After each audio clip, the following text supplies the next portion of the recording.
संपर्क में रहो, क्योंकि वही सत्य है। और कैसे रहो संपर्क में? जैसे पारस भाई, क्या होता है कि बच्चा घर से जाता है जी, माँ बाप हमेशा बोलते हैं कि बेटा फोन करते रहना, पहुंच के फोन कर देना, किसी चीज की जरूरत हो तो फोन कर देना, है ना, बार बार बताते रहना कैसा है, सब ठीक है ना। ऐसे ही जब दुनिया में हम आते हैं ना, तो भगवान भी यही कह के भेजता है कि संपर्क में रहना बेटा, किसी चीज की दिक्कत हो तो बता देना, कहीं उलझना मत, घबराना मत, डरना मत, मैं हूँ, मुझे बता देना, ठीक है। भगवान ये कह के भेजते हैं। पर होता क्या है, यदि एक बच्चा पिकनिक पे गया है और वो जा करके वो माँ बाप को छोड़ दे, उनके संपर्क में नहीं है, लेकिन दोस्तों से पैसे खत्म हो गए, दोस्तों से उधारी मांग रहा है, समस्या आ रही है, दोस्तों को बता रहा है, हाँ, माँ बाप को नहीं बता रहा है, तो वहां पर वो उलझ जाएगा, कर्जदार हो जाएगा, बहुत सारी चीजों में उलझ जाएगा, सुलझ नहीं पाएगा, परेशान हो जाएगा, चिंतित हो जाएगा और चिंताएं बढ़ जाएंगी। लेकिन यदि वो पहले ही स्टेप पर अपने पापा को फोन करता, मम्मी को फोन करता, तो समस्या का हल हो जाता। ये होती है ना। तो पहले ही स्टेप पर जब भी आप संकट में आए, आप सिर्फ सीधा ईश्वर को याद कीजिए। बिल्कुल, क्योंकि ईश्वर क्या करेंगे, अब ईश्वर क्या करते हैं, हम कई बार सोचते हैं कि ईश्वर कैसे करते हैं। ये आपने कई बार नोट किया होगा और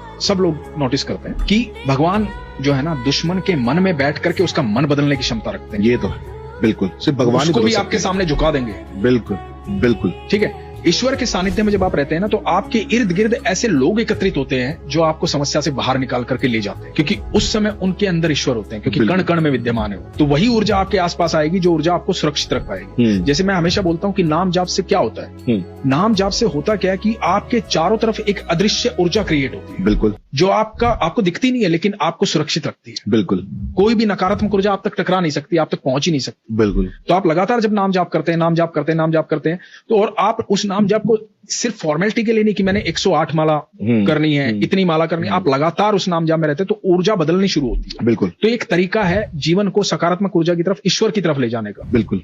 क्योंकि ईश्वर किस चीज से प्रसन्न होते हैं? ईश्वर प्रसन्न होते हैं जब आप उसकी प्रकृति को खुश रखते हैं, उसकी रचना को खुश रखते हैं।